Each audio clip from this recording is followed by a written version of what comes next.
कर्नाटक विधानसभा चुनाव में चुनाव प्रचार अपने अंतिम दौर में चल रहा है, तो बजरंग बली, बजरंग दल और पीएफआई को लेकर कर्नाटक में सियासी पारा चढ़ा हुआ है। बीजेपी, कांग्रेस और अन्य दल लगातार एक दूसरे पर निशाना साध रहे हैं। तो ऐसे में तीसरी बार कर्नाटक में चुनाव प्रचार करने पहुंचे मुख्यमंत्री योगी आदित्यनाथ ने कहीं पर रोड शो किया, तो कहीं पर रैली को संबोधित करके विपक्षियों पर जमकर बरसे और भाजपा प्रत्याशियों के पक्ष में माहौल बनाया। सीएम योगी ने अपने इस दौरे में दक्षिण कन्नड़ के बंटवाला, पुत्तूर और उडुपी में रोड शो किया, तो चिकमंगलुरु में उन्होंने जनसभा को संबोधित करते हुए कहा कि विधानसभा चुनाव में भाजपा की सरकार लाकर राष्ट्रवाद की ज्वाला को घर घर तक पहुंचाने में योगदान दे। इस दौरान उन्होंने बजरंग दल की जमकर सराहना भी की। साथ ही ये भी कहा कि राष्ट्रवादी समाज पीएफआई समर्थकों को धूल चटाएगा। कांग्रेस और जेडीएस बैरियर बन करके यहाँ के डेवलपमेंट को रोकना चाहती है। कर्नाटक वासियों को इसको स्वीकार नहीं करना चाहिए और आज इसीलिए मैं आपके पास आया हूं आपसे अपील करने के लिए कि असेंबली का ये इलेक्शन कर्नाटक के विकास के लिए, राष्ट्र के निर्माण के लिए, टीम इंडिया के कैप्टन के रूप में प्रधानमंत्री मोदी जी के साथ मजबूती के साथ खड़ा होने के लिए कर्नाटक के अंदर बीजेपी की डॉल इंजन की सरकार आवश्यक है।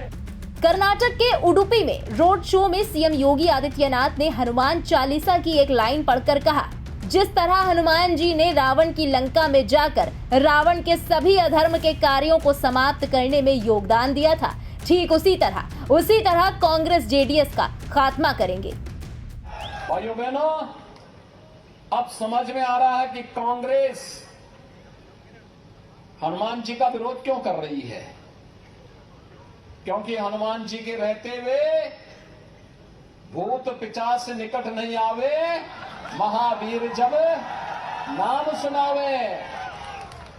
ये जितने भी राक्षसी वृत्ति है, ये बजरंग बली के सामने धूल दूषित हो जाती है, गायब हो जाती है। और कांग्रेस पीएफआई और आईएसआई को प्रश्रय दे करके ये दिखाने का प्रयास कर रही है कि बजरंग बली को बैन करके यहां पर उनके राजक गतिविधियों का अड्डा बनाएगी। इसे बीजेपी और बजरंग दल का कार्यकर्ता कतई स्वीकार नहीं कर सकता है। वहीं करकला में उम्मीदवार वी सुनील कुमार के पक्ष में अनंताशियाना सर्किल से गांधी मैदान तक रोड शो करने के दौरान सीएम योगी ने कहा कि कर्नाटक भगवान राम के अनन्य भक्त प्रभु हनुमान की पावन भूमि है। अयोध्या में भगवान राम का मंदिर बन रहा है। मैं कर्नाटक वासियों को 2024 में श्री राम मंदिर निर्माण के बाद अयोध्या आने के लिए आमंत्रित करने आया हूं। जनवरी 2024 में अयोध्या में भगवान श्री राम के भव्य मंदिर का निर्माण कार्य पूरा होगा। प्रधानमंत्री मोदी जी के द्वारा भगवान श्री राम को उनके भव्य मंदिर में विराजमान करने का कार्यक्रम शास्त्रोक्त पद्धति के साथ संपन्न किया जाएगा। सैकड़ों वर्षों के इंतजार को समाप्त किया जाएगा और उसमें मैं अपने बजरंग बली हनुमान के राज्य कर्नाटका की जनता जनार्दन को आमंत्रित करने के लिए आया हूं। उस पर्व में आप भी सहभागी बने। प्रभु राम का यह सेवक आपकी सेवा के लिए, आपके स्वागत के लिए उत्तर प्रदेश में इंतजार करेगा।